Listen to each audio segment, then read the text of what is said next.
अल हमद हिदमत committee है, जिसके नौजवानों ने अल्हम्दुलिल्लाह ताला आज ये चौथी सालाना कॉन्फ्रेंस मुनअक़िद की है। और इसके साथ हर साल रमज़ान के अंदर 500 से ज़ायद अफराद को सहरी के वक़्त तैयार खाना खिला के रोज़े रखवाए हैं। इसके साथ मेडिकल कैंप्स लगा के यहाँ लोगों को फ्री इलाज मुआलजे की सहूलत प्रोवाइड की है। इसके साथ यहाँ के गरीब आवाम के अंदर तैयार खुश्क राशन जो है वो तकसीम किए हैं। सरकारी अस्पतालों में, जिसमें सर्विस अस्पताल, चिल्ड्रन अस्पताल, पंजाब कार्डियोलॉजी और जनरल अस्पताल के अंदर इनके मुस्तकिल दस्तरखान लगाए जा रहे हैं, जिससे रोजाना हजारों अफराद जो हैं वो अल्हम्दुलिल्लाह ताला खाना खा रहे हैं। इसके अलावा इस जो है मुजाहिदाबाद के इलाका के अंदर यतीम बच्चियों की शादी में वो सामान भी अल्हम्दुलिल्लाह हस्बे तौफीक देते हैं और उसके साथ उनको खाने की सहूलत भी मुहैया करते हैं। इसके साथ जो लावारिस जो कोई ऐसी लाश होती है उनकी तदफीन के लिए, उसके कफन दफन के लिए खुद खिदमात भी पेश करते हैं और कफन और नहाने का सारा सामान वो भी मुहैया करते हैं। ये सारी खिदमत कमेटियां तैयार करने वाले इस जमात के कायद हमारे अजीम लीडर फजीलतुल शेख मुफस्सिर कुरान हजरत मौलाना सैफुल्लाह कसूरी साहिब, उनको मैं दावत देता हूँ वो आए और आपके सामने खिताब अरशाद फरमाएं। फजीलतुल शेख हजरत मौलाना सैफुल्लाह कसूरी साहिब, नायब सदर पाकिस्तान मरकजी मुस्लिम लीग। वस्सलातु वस्सलामु अला रसूलिल्लाह व अला आलिहि व सहाबिहि अजमाइन। औज़ु बिल्लाहि मिनश शैतानिर रजीम। बिस्मिल्लाहिर रहमानिर रहीम। लक़द कान लकुम फ़ी रसूलिल्लाहि उस्वतुन हसना लिमन कान यरजुल्लाह वल यौमल आखिर व ज़करल्लाह कसीरा।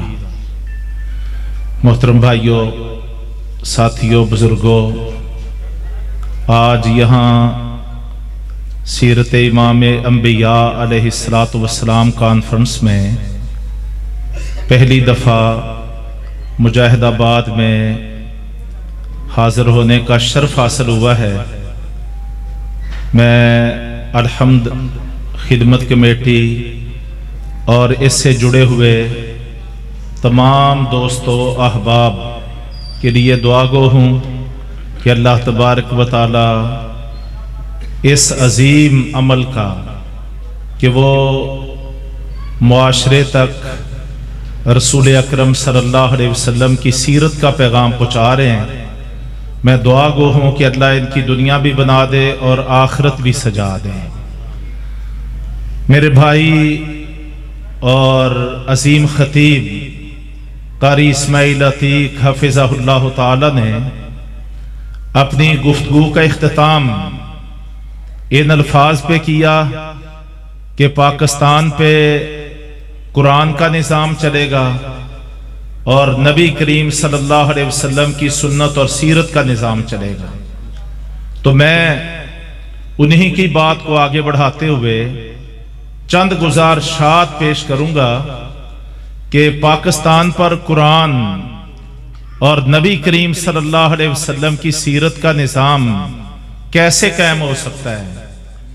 यहाँ तो रियानी है, यहाँ तो बेहयाई है, यहाँ तो फहाशी है, यहाँ तो बेराह रवी है, यहाँ तो बददियानती है, यहाँ तो बेईमानी है, यहाँ तो करप्शन है, यहाँ तो शिरक के अड्डे हैं, यहाँ तो रस्में हैं और रिवाज हैं, यहाँ तो सूद के शिकंजे हैं, यहाँ रिश्वत है और यहाँ पे बेशुमार मुआशरती बुराइयां हैं। हमारा सियासत का निज़ाम गलाजतों से लुथड़ा पड़ा है, हमारा मईशत का निज़ाम और ढांचा तबाह बर्बाद है, हमारा निज़ाम मुआशरत, हमारा ख़ानदानी सिस्टम आखिरी हिचकियां ले रहा है और हमारा अदालती निज़ाम वो उसकी चूल्हे हिला के रख दी गई हैं। हम जिस तरफ देखते हैं हमें मायूसी नजर आती है, हमें नाउमीदी नजर आती है, हमें खौफ नजर आता है, ना मईशत मुस्तहकम है और ना मुआशरत मजबूत है। अंदरूनी तौर पर हम खलफशार का शिकार हैं, फिरका वारियत है, धड़ेबंदी है, अदमे बर्दाश्त है, भाई भाई के गिरेबान को आ रहा है, लूट घसूट का राज है, जिस तरफ देखें कत्ल है, मार धाड़ है, एक दूसरे के हकूक पर गासबाना कब्जे हैं। हम जब ये मंजर देखते हैं तो नाउमीदी बढ़ जाती है। हमें ये बाज़ औक़ात बदज़नी होती है कि हमारे आबा अजदाद ने आखिर इस वतन अजीज के लिए लाखों कुर्बानियां क्यों पेश की थी। उन्होंने तो नारे लगाए थे कि बट के रहेगा हिंदुस्तान, बन के रहेगा पाकिस्तान। और पाकिस्तान का मतलब क्या? ला इलाहा इल्लल्लाह मुहम्मद रसूलुल्लाह।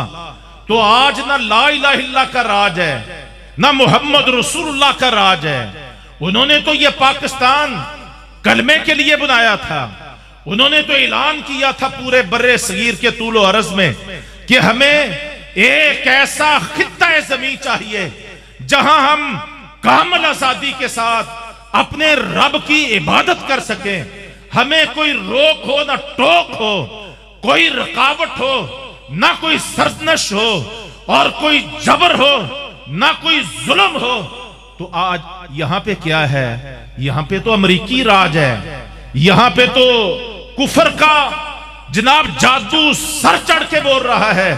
यहां पर तो सांस पे भी पहरे हैं, यहां पर तो मस्जिदों के स्पीकरों पर पहरे हैं, यहां पर तो काल अल्लाह काल रसूल पर गहरे कड़े पहरे हैं। यहां पे FIR कटती है तो अल्लाह का नाम बुलंद करने वालों पे, रसूलुल्लाह सल्लल्लाहु अलैहि वसल्लम की सीरतों को सुनाने वालों पे खुलेआम दंडनाते फिरते हैं।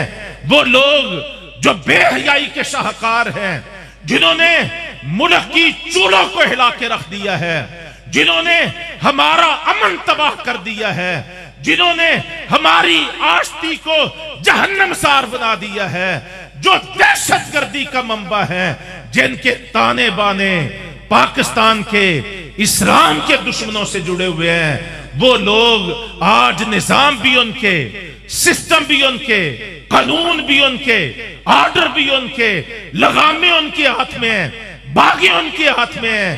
तो ये पाकिस्तान कैसे कुरान वाला बनेगा?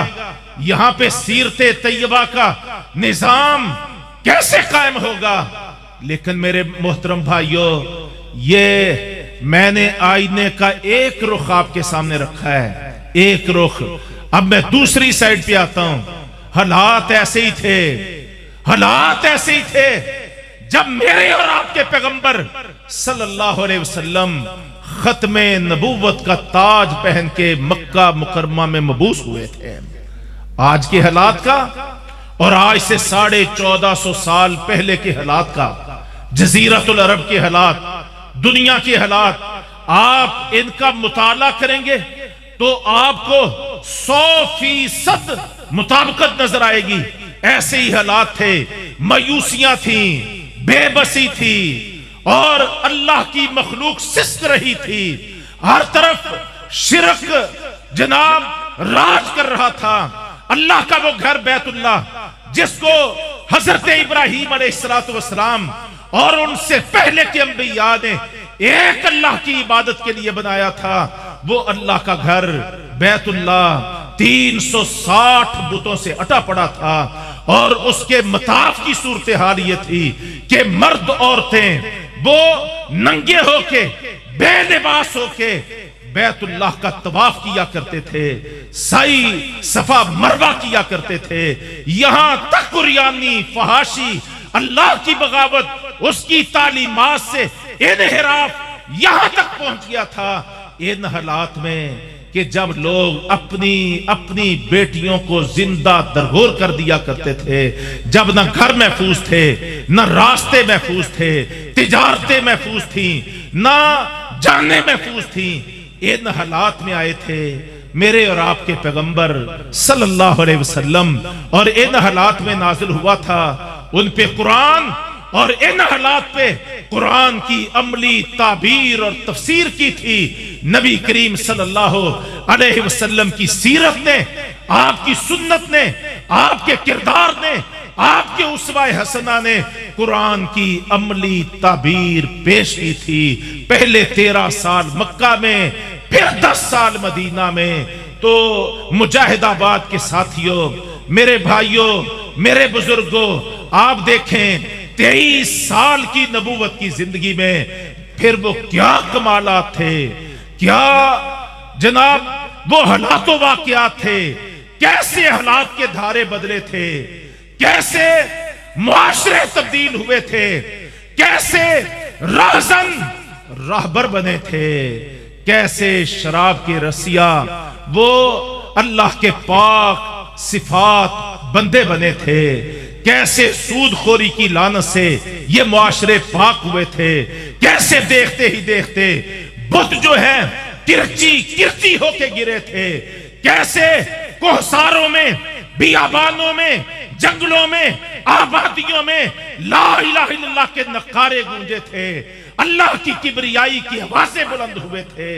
इन सब के पीछे एक अमल था, एक किरदार था, एक सीरत थी, एक उस्वा था और एक जीता जागता एक नमूना था, और वो था मेरे और आपके पैगंबर का सल्लल्लाहु अलैहि वसल्लम, जिनके बारे में अल्लाह तबारक व तआला ने क़यामत तक आने वाले लोगों को बता दिया कि लक़द कान लकुम फी रसूलिल्लाहि उस्वतुन हसना।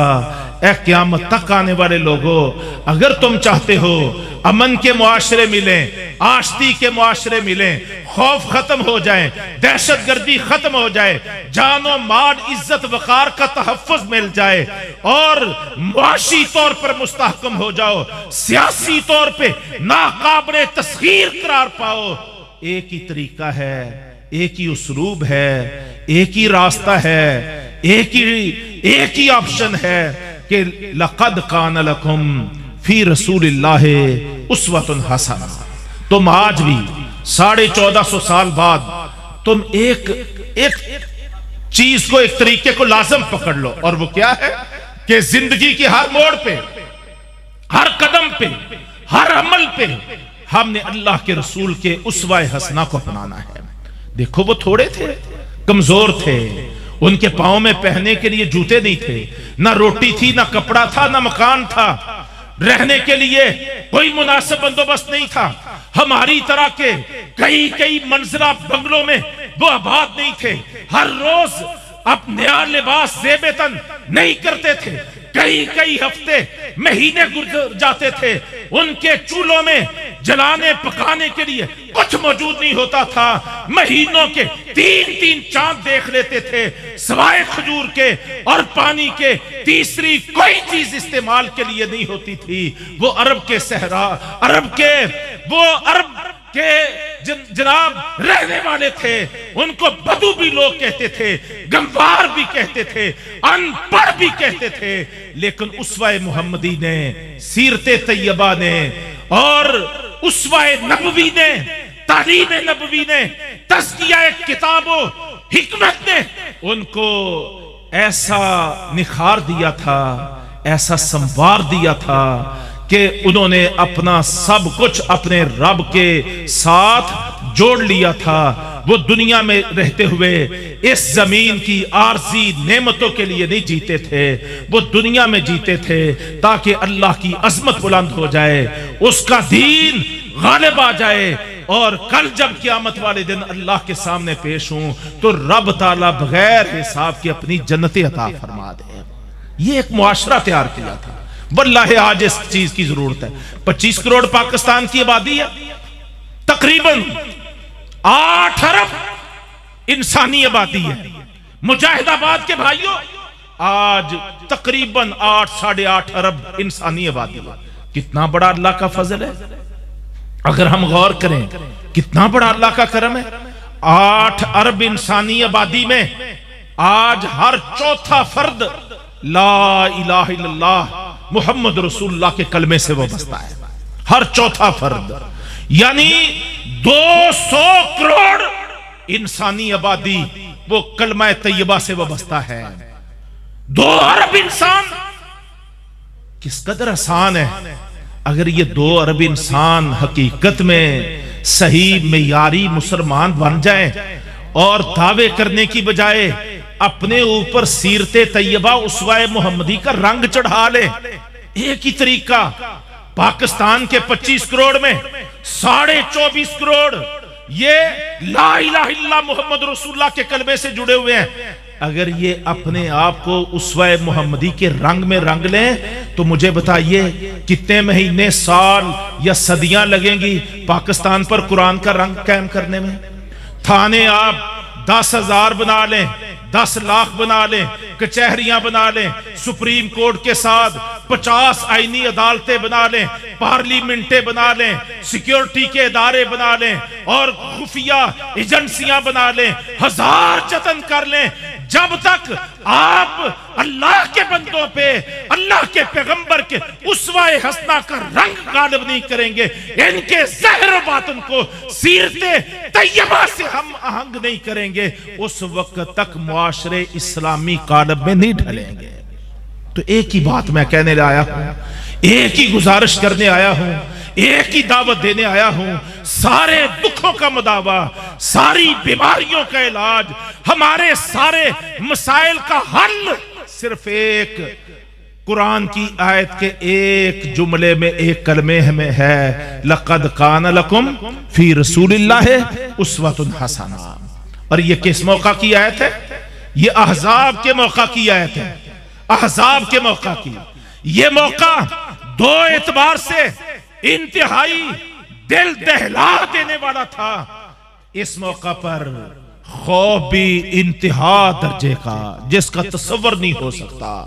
इतना खौफ कि शायद हम पाकिस्तानियों ने जिंदगी में ऐसा खौफ और ऐसी दहशत कभी ना देखी हो। अल्लाह खुद कुरान में फरमाते हैं, इस जाऊकुम मिन फौकिकुम व मिन अस्फला मिनकुम व इज़ागतिल अबसार व बलगतिल कुलूबुल हनाजिर व तज़ुन्नुना बिल्लाहि ज़ुनूना हुनालिका इब्तुलियल मोमिनून व ज़ुलज़िलू ज़िलज़ालन शदीदा। ये कुरान है, अहज़ाब है सूरह मुबारका, 21वां पारा, आखिरी सफ़े की आयत है कि अल्लाह फरमाते हैं तुम्हारे दिल खौफ से, हलक से, यानी दिल से, सीने से निकल के हलक को आ रहे थे, तुम्हारी आंखें पत्थर हुए जा रही थी और तुम्हारे ऊपर अजब किस्म के मौत के झटके जो है, मौत का मंजर जो होता है वो तुम्हारे वजूद पर यह कैफियतें तारी थी। इतना खौफ था, इतनी दहशत थी और इस कदर दुश्मन के हमलावर होने का कि जिस तरफ निगाह उठती थी दुश्मन के झुंड, लश्करों के लश्कर, फौजों की फौजें जनाब तीर कांटे से लैस मदीने की बस्ती की तरफ अंधाधुंध आंधियों की तरह, तूफानों की तरह बड़े चले आ रहे थे और मदीने के मुसलमानों को छुपने के लिए, भागने के लिए कोई जाए पनाह नहीं थी, कोई पनाह देने के लिए तैयार नहीं था, कोई भागने की जगह नहीं थी, कोई जाए मुफाद नहीं थी। बस ऐसे नजर आ रहा था कि अब मौत ही मौत है। खौफ ऐसा था। और दूसरा दुश्मन क्या था? दूसरा मसला क्या था? भूख। आज हम 3 औकात खाते हैं और आप किसी अस्पताल में चले जाएं, डॉक्टरों से पूछ लें, समझदार जहांदीदा साहिब बसीरत बड़ी उम्र के लोगों से पूछ लें कि आज हमारे वतन अजीज में बड़े मुआशी मसाइल हैं, तो हजरत ये बताइए कि भूख की वजह से ज्यादा लोग मर रहे हैं या ज्यादा खाने की वजह से ज्यादा बीमारियां और मौतें वाक़ई हो रही हैं? आपको हर कोई पुकार के कहेगा भूख की वजह से इतने लोग नहीं मर रहे जितना खाने की कसरत की वजह से आज लोग बीमारियों और मौत के मुंह में जा रहे हैं। लेकिन वहां पर क्या था? वो मंजर मैंने आपके सामने पेश किया है और हदीस में यह मौजूद है कि उन्होंने अपनी कमर को, पेट को सीधा रखने के लिए उन्होंने अपने पेटों पे क्या बांध लिए थे? वो चीजें ऐसी हैं, किसी मुल्क में मुआशियत में इस्तेहकाम आ जाए और खौफ और बदअमनी आ जाए, ऐसे मुआशरे तो हम देखते हैं कायम ही नहीं रहते, मुल्क टूट जाते हैं। ये हमारी आंखों के सामने कितने मुल्क हैं जिनका दुश्मनों ने, इराक का, शाम का, लीबिया का, यमन का, कितने और मुल्क हैं जिनका ये दो मंजर पेश करके, यानी खौफ और भूख, दो मंजर पेश करके उन्होंने मुल्कों का हशर नशर करके रख दिया है। ये दो मामले मदीना तैयबा में थे जिन हालात के मुतल्लक अल्लाह कुरान में यहां पे फरमा रहे हैं कि लक़द कान लकुम फी रसूलिल्लाहि उसवतुन हसना। देखो कि इन हालात में मेरे पैगंबर सल्लल्लाहु अलैहि वसल्लम ने क्या किरदार और क्या उसवा पेश किया था। आज हम पाकिस्तान के सारे मसाइल का इहाता करें, ये दो ही बनते हैं, एक खौफ है और एक भूख है। एक मुआशी अदम इस्तेहकाम मुआशी मसाइल है कि जनाब रोजगार नहीं है, बेरोजगारी बढ़ रही है, महंगाई बढ़ रही है, इफराते ज़र है और गरीब से गरीब तर होता जा रहा है और लूट घसूट का बाजार गर्म है और मुल्क का जो सरमाया है वो चंद हाथों में सिमटा जा रहा है। सरमाए की मुसावियाना तकसीम नहीं है, गोया के मुआशी मसले हैं। और दूसरा क्या है, खौफ और दहशत गर्दी के मसले हैं। नबी करीम सल्लल्लाहु अलैहि वसल्लम ने इन हालात में भाइयों अहज़ाब के मौका पर क्या पॉलिसी इख्तियार की थी। अल्लाह तबारक व तआला ने उस सीरते तैयबा को क़यामत तक के लिए कायम किया है कि अगर तुम्हारे मुल्कों पे, तुम्हारे मुआशरों पे ऐसे हालात आ जाएं, भूख आ जाए, बेरोजगारी आ जाए, मुआशी मसाइल पैदा हो जाए, खौफ आ जाए, दहशत गर्दी आ जाए, बाहर से दुश्मन मुदाखलत कर रहा हो, अंदर से तुम खरफशार का शिकार हो, धड़ेबंदी का, लूट घसूट का शिकार, तुम्हें क्या करना है। फरमाया ऐसे हालात में भी तुम्हारे लिए मेरे पैगंबर सल्लल्लाहु अलैहि वसल्लम की सीरत में बेहतरीन रहनुमाई मौजूद है। आपने खौफ का इलाज क्या किया, आपने भूख का इलाज क्या किया। भूख के इलाज के लिए पेट पे पत्थर बांध लेना तो बर्दाश्त कर लिया है, लेकिन IMF के सामने, वर्ल्ड बैंक के सामने, किसी मक्के और अरब के बदमाश दुश्मन या इदारे के सामने झुकना, भीख मांगना, कासा गदाई लेके पेश होना, अपने मिशन से, मनहज से, अकीदे से जनाब दस्तबरदार होना, इसको मेरे पैगंबर सल्लल्लाहु अलैहि वसल्लम ने और आपके सहाबा ने बर्दाश्त नहीं किया। पेटों पे पत्थर बंधे हैं, दुश्मन सामने मौजूद है और सहाबा क्या कह रहे, नहनुल्लज़ीना बायउ मुहम्मदा अलल जिहाद मा बकीना अबदा। ये मत देखो कि हमने पेट पे पत्थर बांधे हैं, ये मत देखो हमारे हाथों पे छाले पड़े हैं, ये मत देखो हम बड़े मुआशी मसाइल से दो चार हैं। ये देखो कि जिस दिन हमने कलमा पढ़ा था इस बात की कसम खा ली थी कि अब इस्लाम की अजमत के लिए, पैगंबरे इस्लाम की खत्मे नबूवत और हुर्मत के लिए हम जिंदगी के आखिरी सांस तक अपने हर दुश्मन से टकरा जाएंगे। खौफ का इलाज, भूख का इलाज, मुकाबले में डर जाना, खड़े हो जाना, खौफ की हालत में डर के घर में सिमट जाना, ये नहीं, मैदान में निकल आना।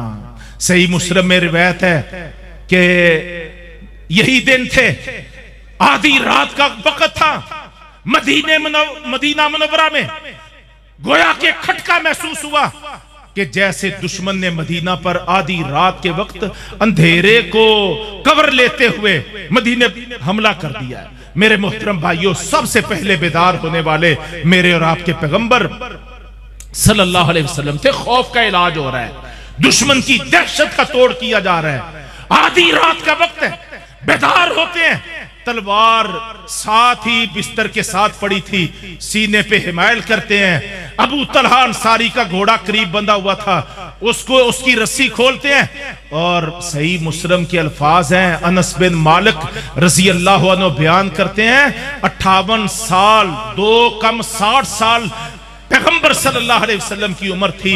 58 साल के हमारे पैगंबर घोड़े की नंगी पुश्त पे, बगैर पैडल के, बगैर काठी के आप सल्लल्लाहु अलैहि वसल्लम जंप लगा के घोड़े की पुष्ट पे सवार होते हैं और जिस तरफ से दुश्मन के हमले का खटका महसूस हुआ था उसी तरफ घोड़े को एड़ लगाते हैं, सारे इलाके का जायजा लेते हैं और रैकी करते हैं, जमीन का मुताला करते हैं, दुश्मन की हरकत और सकनात का मुताला करते हैं। और इत्मीनान के बाद जब आप वापस तशरीफ ला रहे थे तो सहाबा भी उस तरफ बढ़ रहे थे और आप क्या फरमा रहे थे, साथियों परेशान ना हो, वो हौसला ना हारो, जो खटका तुम्हें महसूस हुआ था वही मुझे भी महसूस हुआ। मैंने कहा अगर इस शिद्दत के मरहले में दुश्मन ने इतनी जुर्रत कर ली है कि रात के पहर में मेरे शहर मदीना पर हमला करने की जुर्रत पैदा हो गई है, तो आज अकेला मोहम्मद ही सारे दुश्मनों का मुकाबला करेगा। यह है खौफ का तोड़। और जनाब चट्टान नहीं टूट रही, आप सल्लल्लाहु अलैहि वसल्लम छलांग लगाते हैं, आप खंदक में उतरते हैं, कुदाल हाथ में पकड़ते हैं, अल्लाह अकबर कहते हैं, कुदाल को चट्टान पे मारते हैं, चंगाड़ी निकलती है। मुस्लिम के अल्फाज में एक ही मर्तबा और निसाई के अल्फाज और मुस्नद अहमद के अल्फाज के मुताबिक 3 मर्तबा आप कुदाल पैदर पे मारते हैं, हर बार चंगाड़ियां निकलती हैं, चंगाड़ियां निकलती हैं। और आप फरमाते हैं साथियों खुश हो जाओ, मुतमैन हो जाओ, खुश हो जाओ, अल्लाह ने रूम भी फतह होते हुए दिखा दिया, अल्लाह ने ईरान भी मुसख्खर होते हुए दिखा दिया, अल्लाह ने यमन भी पामाल होते हुए दिखा दिया। मुश्किल के वक्त में जब खौफ के साए मुंडला रहे हैं हर तरफ, जब दुश्मन की दहशत छाई हुई है हर तरफ, कायद क्या कर रहा है, राहबर क्या कर रहा है, ये करने वाले काम है। बुज़दिलों को ना अमन मिला करता है, ना मुआशी इस्तेहकाम मिला करता है। जो कासा गदाई लेके दुश्मन के सामने बकारी बन जाया करते हैं, वो ऐसे लोग, ऐसे मुआशरे ये दुनिया पे राज नहीं किया करते। अगर आप चाहते हो ये पाकिस्तान जो ला इलाहा इल्लल्लाह मुहम्मद रसूलुल्लाह का पाकिस्तान है, ये पाकिस्तान पे भी इसकी रेट कायम हो, ला इलाहा इल्लल्लाह मुहम्मद रसूलुल्लाह का राज हो, पूरे हिंद पे इसका राज हो, पूरे अरब पे, पूरे आलम पे इसका राज हो, एक काम कर लो, उसवाए मोहम्मदी इख्तियार कर लो। आप न डरा करते थे, न खौफजदा हुआ करते थे, न दुश्मन के मुकाबले में कभी कमजोरी दिखाया करते थे, सारा लश्कर भी साथ छोड़ देता। आप सल्लल्लाहु अलैहि वसल्लम तन्हा मैदान में दुश्मन के सामने खड़े होके कहा करते थे कि अनन नबिय्यु ला कज़िब अना इब्न अब्दुल मुत्तलिब। आपका उसवा इख्तियार कर लो, आपका नमूना इख्तियार कर लो। मैं हुक्मरानों से भी कहता हूं, मैं हिज़्ब इख्तिदार को कहता हूं, मैं हिज़्ब इख्तिलाफ को कहता हूं, मैं मजहबी लोगों को कहता हूं, मैं सियासी वडेरों को कहता हूं, मैं अवाम को कहता हूं, मैं आलमों को कहता हूं, खतीबों को कहता हूं, हमारे सारे दुखों का मदावा, हमारी सारी बीमारियों का इलाज, हमारी अज़मत रफ्ता का राज सिर्फ एक चीज में है और वो उसवाए मुहम्मदी है। लक़द कान लकुम फी रसूलिल्लाहि उस्वतुन हसना।